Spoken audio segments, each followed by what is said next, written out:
और मेरा यह मानना है कि लड़कियों को जॉब करना ज़रूरी नहीं है। जी हाँ, हर लड़की को जॉब करना ज़रूरी नहीं है। इसका सबसे मुख्य कारण यह है कि हम लड़कियां हाईली एजुकेटेड, हाईली क्वालिफाइड बनकर बाहर चली जाती हैं जॉब करने, और वहीं हमारे माता पिता जिन्होंने अपना आधे से ज़्यादा जीवन व्यतीत कर दिया हमें बड़ा करने में, हमें अच्छे संस्कार देने में, वह अकेले रह जाते हैं।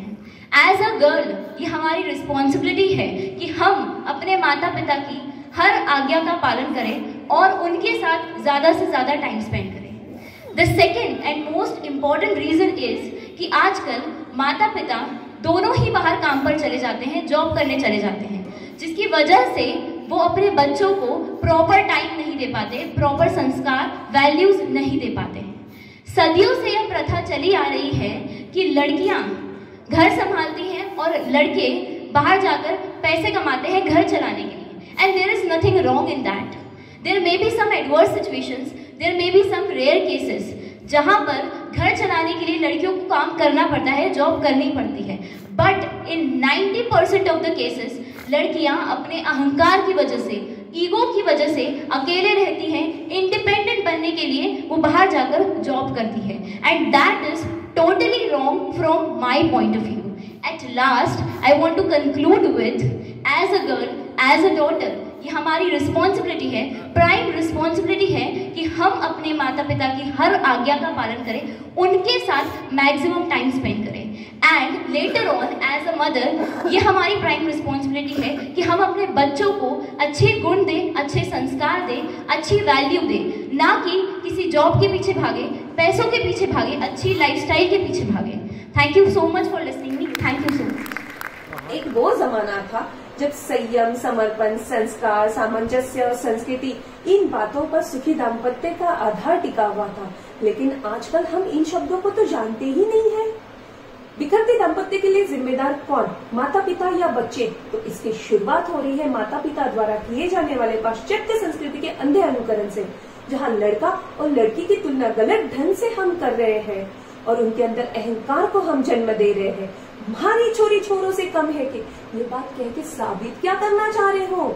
ना छोरी कम होती है ना छोरा, बस हर कोई अपने औरे में बड़ा होता है, ये बात उनको सिखाना था।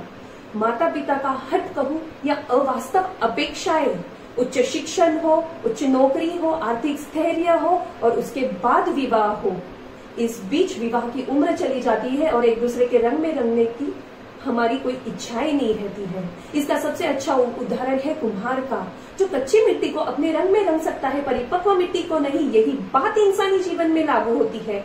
कच्ची उम्र में जोड़े गए रिश्ते साथ रहकर परिपक्व होते हैं और तभी समर्पण भाव निर्माण होता है और सुखी दाम्पत्य जीवन का निर्माण होता है। लेकिन आजकल हम जीवन साथी नहीं, पार्टनर ढूंढ रहे हैं। आजकल के बच्चों का तो कहना ही नहीं है, उनको मर्यादा, संयम, समर्पण, इन शब्दों से कोई लेना देना नहीं है। इसीलिए तो विवाह बाह्य आर्थिक संबंध हो रहे हैं और ये बहुत बड़ा कारण है दाम्पत्य जीवन को बिखेरने के लिए। मुझे लगता था सबसे बड़ा रोग क्या कहेंगे लोग, लेकिन उस लोक लज्जा के कारण हम अपनी मर्यादा रिश्तों में बंधे हुए रहते थे। पर आजकल हमारा मन तो सैराट हो गया है, आज इस पे कल उस पे ये कहते हुए शर्म आ रही है। रिश्ते निभाने की कला हम भूल गए हैं। इस बनावटी दुनिया में हम संस्कृति भूल गए हैं और जीवन त्याग, समर्पण और सहन शक्ति का नाम होता है, ये बात हम भूल गए हैं। इसलिए हमारे दाम्पत्य जीवन बिखर रहे हैं।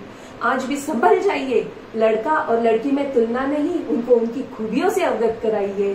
सही उम्र में शादी सिर्फ दाम्पत्य के लिए नहीं तो भावी सुदृढ़ पीढ़ी के लिए भी जरूरी है। ये जो सोशल मीडिया का जाल है ना, इससे बाहर आइए, तभी आप अपनों के पास आ पाओगे। और शादी के बाद हमारे मारवाड़ी में एक गुरु मंत्र सिखाया जाता है, सासर की बात पियर मत करनो कोनी और पियर की बात सासरा मत करनो कोनी। तभी आप अपनों की दखल अंदाजी अपने जीवन में रोक पाओगे और सुखी दाम्पत्य जीवन जी पाओगे। धन्यवाद।